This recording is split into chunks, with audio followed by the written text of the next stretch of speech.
मुख्तार अंसारी के अधिवक्ता रहे लियाकत अली के साथ रविवार दोपहर कुछ लोगों किसी बात को लेकर झांकता हुई और कुछ देर बाद उसके व्यक्ति 8 से 10 लोगों के साथ आवास पर पहुंचकर उसके साथ जमकर मारपीट किया। यह पूरा मामला घटना उसके घर में लगे सीसीटीवी कैमरे में रिकॉर्ड हो गया। वहीं इसके लेकर लियाकत अली ने कोतवाली में 2 व्यक्तियों के नामजद करते हुए 10 अज्ञात लोगों के खिलाफ तहरीर दिया है, जिसके बाद पुलिस ने कार्रवाई करते विभिन्न धाराओं में मुकदमा पंजीकरण करके आरोपियों की तलाश में जुट गई है।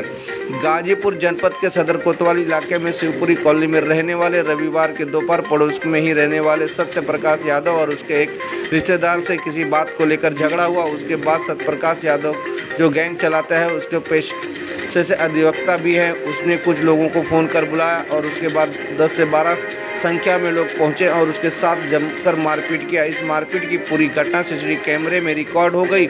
इस बात को गवाही देकर घटना के उनके साथ में हुई।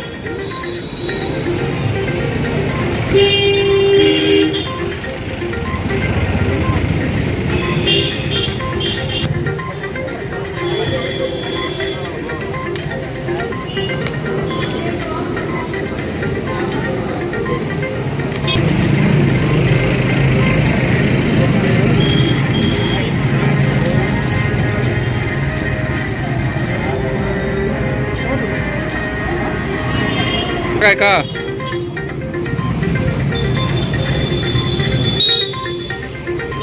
आपको अपना परिचय दे दें। मैं लियाकत अली एडवोकेट, पूर्व वरिष्ठ उपाध्यक्ष सिविल बार संघ गाजीपुर। लियाकत साहब, कल आपके साथ जो मारपीट हुई है, वीडियो भी वायरल हुआ है, क्या है मामला?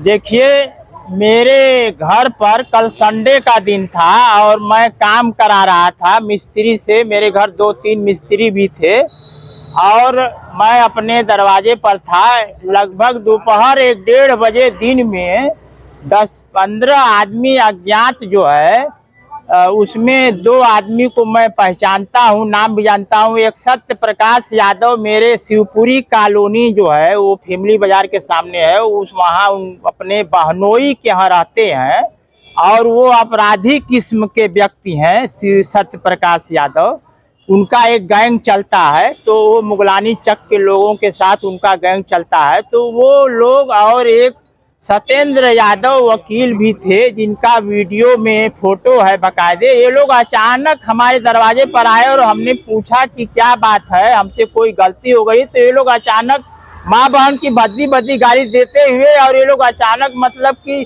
हमारे ऊपर टूट पड़े और मारने लगे। जब हमारा लड़का आया और हमको खींच करके घर में ले गया हमको बचाने के लिए, तो ये लोग हमको घर में भी घुस करके मारे पीटे। उसके बाद एक आदमी जो था सत्य प्रकाश यादव के साथ, वो अपने हाथ में कट्टा लिए हुए था, उसने फायर कर दिया हमको जान से मारने के लिए। तो अब इसके पीछे क्या था, हम जो है मुख्तार अंसारी के अधिवक्ता भी रहे हैं पहले, जो है वो उनकी अब तो मृत्यु हो चुकी है।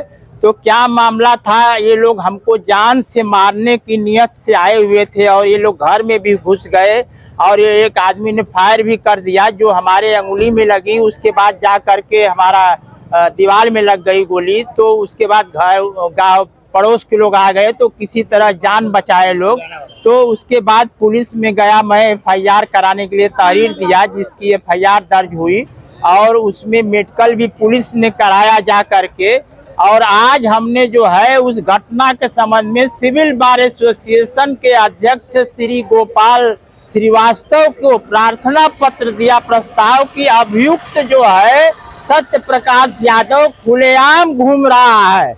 उसके यहाँ पुलिस भी गई थी मगर वो गिरफ्तारी नहीं हुई। उस संगीन धाराओं में 307 में FIR दर्ज हुआ मगर उसकी गिरफ्तारी नहीं की जा रही। वो खुलेआम घूम रहा है और कभी भी वह कह रहा खुलेआम आकर मेरे घर पर कि मैं कभी भी किसी भी समय अपने आदमियों के साथ तुम्हारी हत्या करूंगा 1-2-4 दिन के अंदर। वकील साहब, क्या लगता है कि आप मुख्तार अंसारी के वकील रहे हैं, उसका ये परिणाम है या कुछ और लग रहा है?